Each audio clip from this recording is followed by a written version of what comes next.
Thank you, Chair. And I'd like to also congratulate my honourable friend for Redditch on securing the debate. It is an important debate and it's a subject we need to continue to talk about. Women have historically been underrepresented across many employment sectors, and my experience throughout my 30-year corporate business career affirmed this. As more often than not, I was the only woman in the room in every business meeting in every country that I worked in, and that was a lot of meetings. But I'm happy to say that the tides are turning. In 2010, the 30% Club, founded by Chichester-born and bred Helena Morrissey, launched a campaign to get a minimum of 30% women on FTSE 100 boards. And today this goal is close to being achieved, as women now make up 28% of all directors of FTSE 100 companies. This progress is something to celebrate. However, there is still a lot more to be done to support women in the world of work. Women commonly juggle multiple commitments and disproportionately take on family obligations, whether that's raising children or caring for elderly relatives.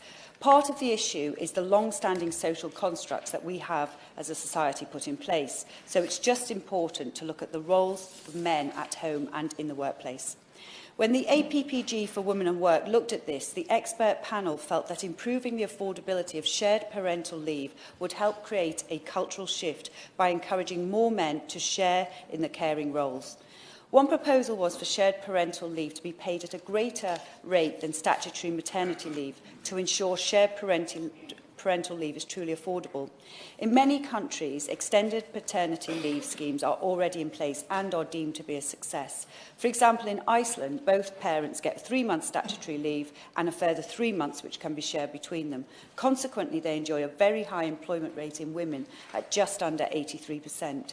And Sweden, too, lead in the EU with over 75% of women in employment, and fathers get 90 days paid leave, which is a lot in comparison to the UK, where men get 1 to 2 weeks. So these modern systems support women and enable them to return to the workplace and achieve a better gender balance in business. It would have a business case in itself.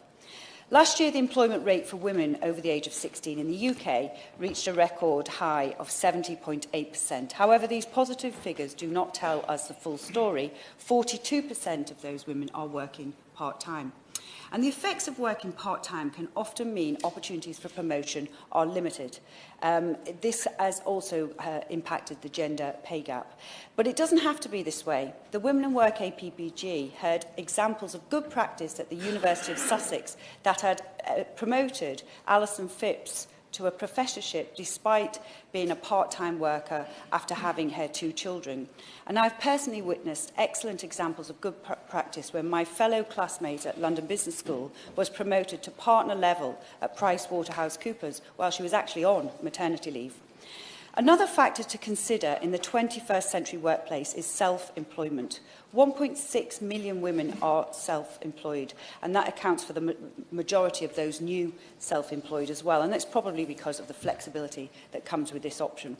But presently, self-employed women may be eligible for maternity allowance of £140.98 a week, but not statutory maternity pay, meaning they will receive a lot less than an employee. And similarly, casual workers or 0 hours workers do not currently have the right to paid leave, to perhaps even attend antenatal appointments with a healthcare professional. And these barriers are negatively impacting women, and more needs to be done to address these issues. Yes, I'm happy to give way. I'm very grateful for the lady giving way. And if I can, I would like to pay tribute to the work that she's done before coming to this place and while in this place to encourage women to engage in politics, and I think it's the duty of all parliamentarians to encourage that. And obviously it's a matter of regret to me that we've only ever had male MPs for all the shots. Not something I want to change too soon, but I'm pleased also to have some female constituents here today in the audience who I would encourage to maintain interest in politics. But my question to the Honourable Lady is, how important do you think it is in terms of encouraging young women to get involved in business careers, given her own experience of being an apprentice? Do you think we're doing all we can to encourage awareness among young women at school age of the opportunities for work, not just apprenticeships, but at that critical stage in their school career when they're considering what career maybe to go into? Thank you, and I thank my honourable friend for his intervention. No, I think actually across for both men and women, the availability of the high-quality apprenticeships needs to be better understood by all children and parents, actually from a young age as well. I mean, I myself did an apprenticeship at 16. I was only one woman that did it. There was four guys, so I was the token 20%, which is a figure you will often find. But it is a great way into the workplace, and particularly degree-level apprenticeships, which means you don't have to choose between education or work experience, and certainly it propelled my career. So we were talking about self-employed women as well, and zero-hours contracts, and the barriers that women face. There are millions of women who have taken time out of work to raise a family, and others who take time out to care for loved ones. And for them, it's really difficult to get back on the career ladder. Of those who are out of paid work to care for family, 90% are women. And that's a huge loss, not only to those individuals, but to our economy and to businesses all over the country. So I did welcome the announcement, my right honourable friend, the Minister for Women and Equalities, that £1.5 million is being made available to support people, particularly women, get back into work after time out. And the fund will offer grants to help people return to work in the private sector by updating their skills and supporting businesses with guidance and a toolkit to increase employment opportunities.